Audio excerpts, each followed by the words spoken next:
საქართველოში აფეთქებების ორგანიზებაში ეჭვმიტანილების დასაკავებლად საქართველოს საგარეო საქმეთა სამინისტრო რუსულ მხარეს დახმარებას თხოვს.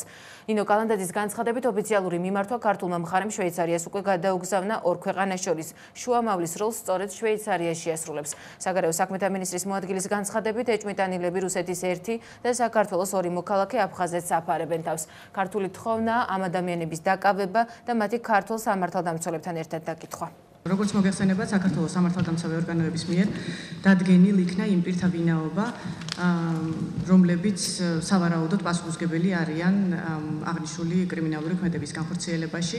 რამოდენიმე მათგანი უკვე დაკავებულია, თუმცა არის რამოდენიმე პირი, რომელთა დაკავება ვერ მოხერხდა, იმდენად, რამდენადაც ჩვენი ინფორმაციით ეს პირები იმყოფებიან საქართველოს ტერიტორიაზე აფხაზეთის რეგიონში. ესენი არიან ორი საქართველოს მოქალაქე და ერთი რუსეთის მოქალაქე.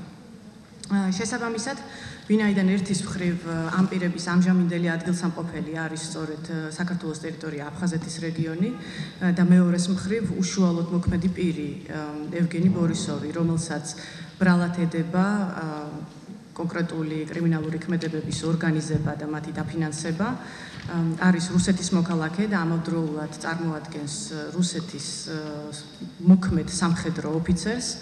საქართველოს მთავრობამ მიმართავს რუსეთის ფედერაციას თხოვნით აღმოგვიჩინოს სამართლებრივი დახმარება, სამართლებრივი მხარდაჭერა რამოდენიმე საკითხში, კერძოდ იმისათვის, რომ სწრაფად, სრულფასოვნად და ეფექტურად მოხდეს გამოძიების წარმართვა.